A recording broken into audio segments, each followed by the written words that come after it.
Hi everybody, I'm David. I'm going to show you guys how to make some beef jerky today with the non-brining technique. It's just straight up low heat smoke and just spices, old school. Okay. This is my little electric smoker. I got a Home Depot for 79 bucks. It's a tower. Right now I have it on just kind of low heat. I'll show you more a little bit later what I use to smoke. We'll go ahead and go into the garage and I'll show you the meat and the spices.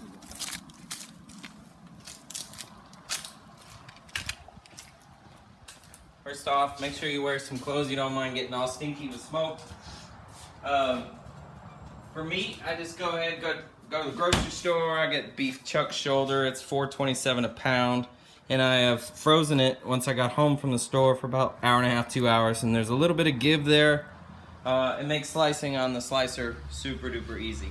Otherwise the meat wants to give way when you're using a slicer. So the slicer I have makes everything so much easier. As you can see, I already cut one roast. This is like at Cabela's for like 40 bucks. I have the thickness set. There's a little dial there, and I have it set about an 1/8 to 1/4 inch. This is the first roast I already cut.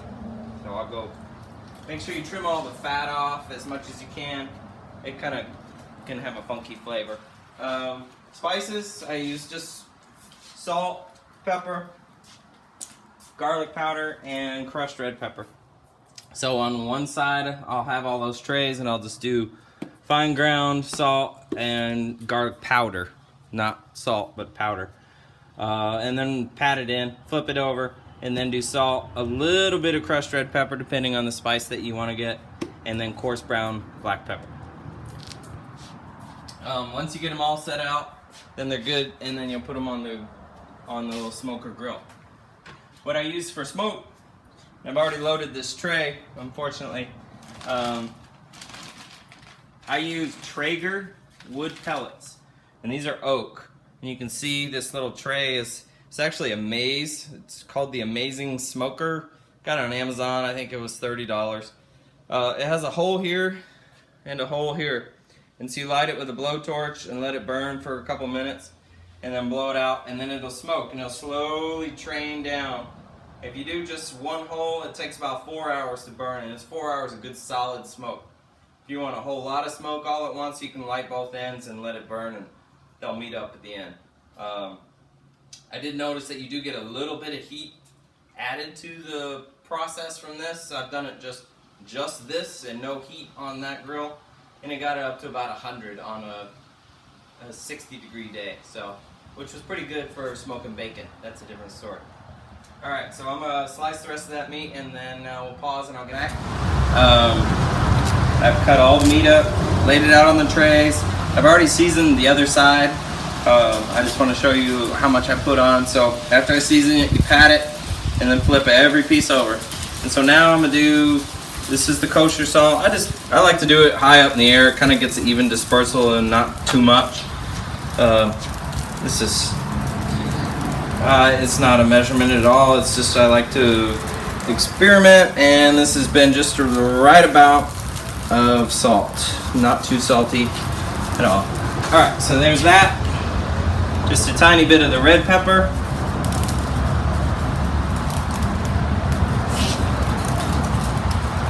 And this hasn't been too hot. Nobody thought it was too hot having just this little bit of red pepper on there. And then the black, of course.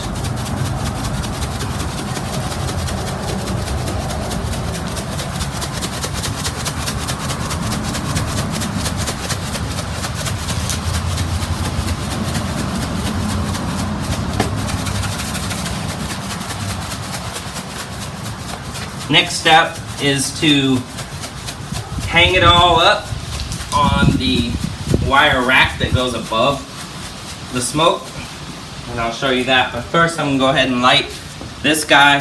This works better if you go ahead and start it and let it burn for a little bit. So I just light the one end. And if you don't have a blowtorch, you can use one of those little lighter pens. It just certainly takes a little bit longer.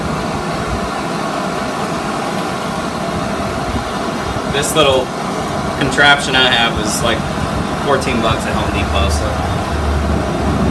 all right. And you just kind of let it burn, and it'll kind of blow itself out and then smolder, and it's sort of like a punk for fireworks. It just will slowly burn its way through the channel of that mace. All right, so we'll just go ahead and start laying this meat. The key is you don't let meat touch other meat. You want the smoke to be able to go all the way around it. And this is just kind of a slow process. I have just clamped it to the bench here just because it'd be a whole lot harder for my wonderful assistant shooting the video to sit there and hold it. And this is a process that's kind of tedious, so you can pause. Alright, so we got the meat loaded all up. None of it's touching each other. There'll be plenty of air circulation.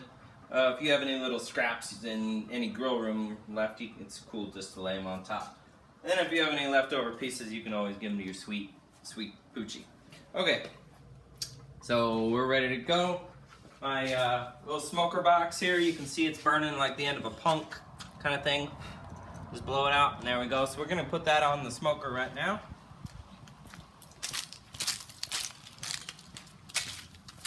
I've had the electric smoker on just low for probably about 20 minutes just to kind of get up the temp, and it's about 150 in there right now. And if you look inside here, go ahead, Mars. What I did was set just 2 little stones in there so this will rest on top and not actually touch the electrical coils. And then this is the thing they give you to normally put wood chips in, and I put it on top. And the reason being, the meat's going to release some liquid, and if it drops on those pellets, it's going to put them out and then they won't smoke. So now we can go ahead and get the meat, and then we're going to just lay it right there, put the lid on, and let it be for a while. Alright, so we'll go ahead, and we got all our lovely meat danglers there, and you just slowly kind of get it on those rests. Make sure none are pinched or anything like that. Here we go. Now we wait. And so you can see it's not super hot. It's 150 degrees. It's pretty great. Usually about 2 hours I leave the heat on, and then I'll just turn the heat off. I'll come check it. Right now it's 4 o'clock. I'll come check it about 6 and probably shut the heat off, just depending on how it looks, and then I'll show you how it looks at that time. So we'll see in a little bit. Back again. It's been about an hour and a half since it's been on. You can see the smoker is smoking like crazy with that little tray. Right now it's reading 175 in there right now. I just like to check it every now and then, just make sure a couple pieces aren't getting burned or anything like that. And you can see, man, that little tray just really makes a ton of smoke. I also like to just kind of give it a feel, see where some of them are. I've got hot spots on this thing. And then, of course, if some pieces of meat are thicker than others, you got to move them around. And like this little guy here, he's probably edible right now, but I'm going to hang on to that. Everything's looking good. I'll probably check back in another hour. If you can see, so like some pieces in the good smoke are already looking great. You can see there's a little bit of raw on the inside there. And then others, indifferent, you've got like a lot of raw. So a little bit later I have to rotate, take some off. Some will finish like an hour before others. So basically it's about 3 to 4 hours the whole time, but you kind of have to keep after it towards the end if you don't want them to just get crispy. It's just kind of like the right texture. I've done a lot of trial and error and left the heat on for the whole time, and they were like just dust you bite into after like 3 hours. So wasted some meat here and there, so hopefully this helps you out, everybody. It is 6:30. It's been 2.5 hours. We're cooking fast today. I shut the heat off about 20 minutes ago. It's still sitting here at about 155, 160. I did take some off, some of the smaller pieces, and then we showed the hot spots. And if you come on over here there, Marcy, you can see there's still a little smoke. They look pretty good. Like some of them I had moved earlier, and they're ready. So I get a Ziploc with a couple paper towels in there. They'll absorb some of the fat, and I just kind of examine them as I take them off, and that looks pretty great. It's got still flexibility. This guy, he's thicker, so he's gonna take a little while. You can just kind of feel them after you do it for a little while. You kind of feel if they get real crunchy, you better take them off in a hurry. Yeah, like that guy, he's perfect. So you go around, and now this is the stage where you got to keep a better eye on it, and every 20-30 minutes just come on out. That guy's good. See, there's a couple pieces you can still see. It's still kind of rarer, so I'll open that rare section up when I'm just double checking them. And as you take them off, you get more real estate, some more grill space. That guy, see, he's all kind of raw here. He was out on the end, so I'm gonna move him around. All right, and I'm gonna just keep checking these. Stay. And so, this doesn't hurt your fingers really, because it's only 150 in there. Yeah, it's just warm, but this is the best way to do it, I have found. Wiggle them off gently so you don't lose any delicious pieces. All right, we'll see you in a little while. Hey everybody. It has been 3 hours now, a little more than 3 hours. I've taken several off, past 10-15 minutes. They're just the right feel and dryness. It's just pretty much all the smoke is gone. As you can see, I've moved some around. When I've taken some off, I've given them more real estate there, and they're looking perfect.